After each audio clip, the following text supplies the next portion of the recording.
All right, well, the markets are open here on a Tuesday. Thanks for joining us. I'm Marlon Bowling, your tour guide to the ag commodities. All right, let's dive into the corn market. Our quotes are provided by Bar Chart, and let's take a look at this September contract this morning. There it is. Boy, it doesn't know what to do. I've been watching it ever since the opening bell, and it's been higher and lower several times.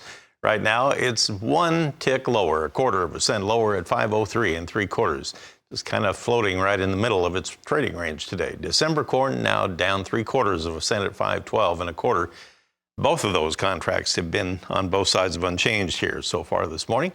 Meanwhile, on soybeans, well, the nearby August is in delivery now. That's up 11, but September up 7 1/4. We're at 1377 3/4. And you have November 4 3/4 higher at 1336 1/2. That's off of its overnight high by roughly about 8 cents or so. It's also off of its low of the evening and morning trade by about 8 cents. So there you go, right in the middle. Now, if we look at Chicago wheat, how's it opening up? So far under pressure. September down 8 1/4 at 657 1/2. December down 9 1/2 cents right now. In Kansas City, that nearby September contract is 2 1/2 higher at 815 1/4, and December is up just 1/4 cent. Now let's take a look at Minneapolis spring wheat, see how it fares. We have September up just 1/4 cent at 856, and December up a penny at 870 1/2. Not much of a change there. In well, let's see. I guess I was going to go to cotton, but let's just stay on the wheat trade. I want to bring in Chris Swift. He is with Swift Trading. He's based in Nashville. This wheat trade kind of dead in the water right now, but I wanted to get your take on what's going to be driving it. Is it just waiting on more news coming out of the Ukraine region?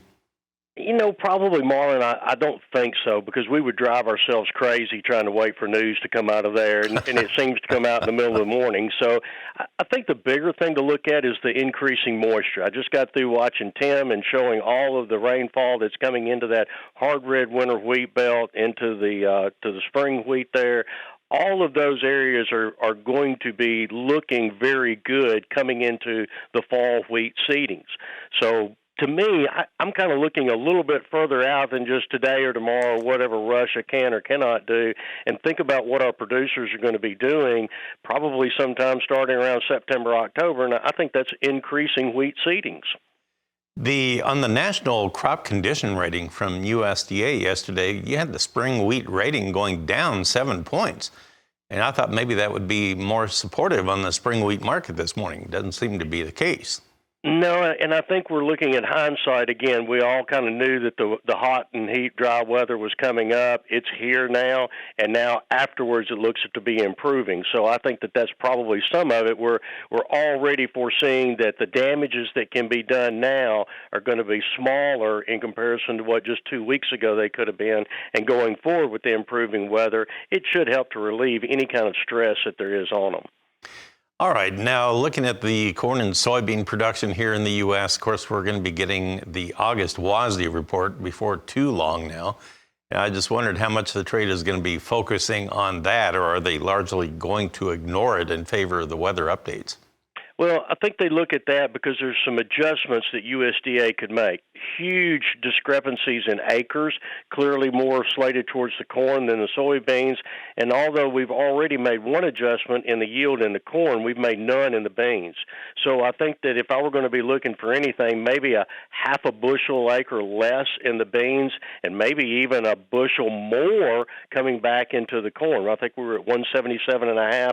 It wouldn't surprise me to see it come up maybe a half a bushel in the corn. Well, from my experience, a lot of times when you get into this time of year, like a month or so before fall harvest, a lot of the old crop grain starts getting cleaned out of the bins and hauled to town to make room for the new crop. And in effect, that kind of crushes the basis at the local levels. Have you heard much of that lately or not? No, but we sure have seen the spreads come together. So the December spread has come together tremendously in comparison to what it has been. I think that's a portion of it. And I think back when we were looking at 550, 560 September corn, that's when the bins got unloaded. Now, they may be physically shoveling it today, but it was probably marketed a week to 2 weeks ago. Well, that's a good point. Okay, sit tight, Chris. We'll come back in a moment. We'll open up our livestock trade on a Tuesday right after this. Well, let's go ahead and open up our livestock trade on a Tuesday morning, and we'll begin with live cattle. Our quotes are from Bar Chart here this morning. Well, this morning we're opening up just a little bit firmer. The August contract is up just a nickel. Don't be too loud. You might wake it up. There it is. Now it's moving 12 higher. We're at 178.17. October now 32 higher at 179.85. And the biggest mover would be December, up 55 cents at 183.95. It's kind of meek and mild here this morning so far. On the feeder cattle, we have the August up 45 cents. We're at 246.05. September up 25 at 249.45. And October only up 15. So you go way out in the deferreds, and it's actually steady to maybe a little bit easier way out there. Now here on the lean hogs, here again, we have a split decision going on, just like yesterday on the close. A little bit of strength on the nearby contracts here, but you have August up 35, October up 27 at 86.27. The deferred's about, we'll call it 20 to 22 lower on December and February. So, Chris, any thoughts on this lean hog trade, the way it's acting this morning? No, not really. There is August is going to go off the board in the middle of this month, the 16th. It settles to the lean hog index. Lean hog index currently at 106, up 19. We're at 104.50, so we're kind of converging basis on that. And then historically, we tend to sell off a little bit in the fall of the year, and I think that's why we've got the discount to the October, December. And although they are pretty significant, they don't seem to be out of line historically. Have you noticed any asking prices so far on cash cattle in the country yet? No, it's been really interesting. The packer seems to have kind of shut down and wanting to try to put more beef on the cattle, give the feedlot a little bit more time to put a little bit more weight on that carcass, maybe increase the box price just a little bit, but everyone now is dealing at elevated prices. So margin has slipped tremendously within the cattle industry and beef industry, and now everyone is just dealing with the higher prices, and the only thing I can see now in order to be profitable from this is for them to continue higher. So we've got a lot of aspects right out in front of us that over the next 3 to 5 months could be very crucial to our livestock producers. Well, great points. Thanks, Chris. Appreciate it. Chris Swift of Swift Trading in Nashville with us. Well, Tammy, that's a look at our open. Back to you.